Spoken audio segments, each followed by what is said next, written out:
એકવાર 26 જાન્યુઆરીનો દિવસ હતો. જેલમાં, મોટી બધી જેલમાં બહુ બધા કેદીઓ હતા અને જેલર સાહેબે જઈ અને બધાની વચમાં એનાઉન્સમેન્ટ કર્યું, આજે 26 જાન્યુઆરીનો દિવસ છે. આજના દિવસે મારા તરફથી જે કેદીને જે પણ જોઈએ એ આપવામાં આવશે. આજે બધા કેદીઓને બહાર બેસાડવામાં આવ્યા ખુલે.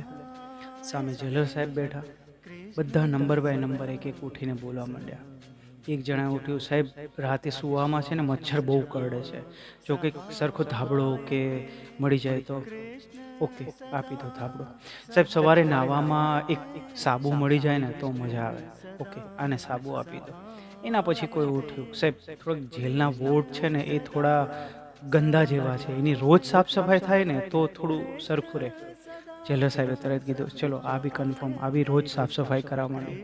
ધીમે ધીમે ધીમે કરતા બધા કેદીઓએ પોતપોતાની મનની ઈચ્છા કીધી. એક કેદી શાંતિથી ખૂણામાં બેઠો હતો. સૌથી છેલ્લો એનો વારો આવ્યો. બોલ્યો, તારે શું જોઈએ છે? જેલર સાહેબે પૂછ્યું. અને એણે બહુ શાંતિથી કીધું, સાહેબ મને છૂટ્ટો કરી દો અહીંયાથી. અને જેલર સાહેબે તરત ડોક્યુમેન્ટ મગાવ્યા. યસ, તો છૂટો. અને બીજા બધાનું ધ્યાન ગયું કેદીઓનું કે આ તો મતલબ જસ્ટ છૂટો થઈ ગયો અને આપણે તો વસ્તુઓ માગવામાં રહી ગયા. હા દોસ્તો, આ જેલ માટે, જેલર માટે કે કોઈ વસ્તુ માટે નહોતું.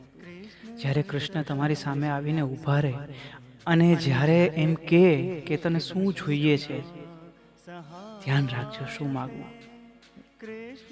જો કે કૃષ્ણ સામે આવે પછી પણ જો માગવું પડે, કૃષ્ણમ સદા સહાયતે.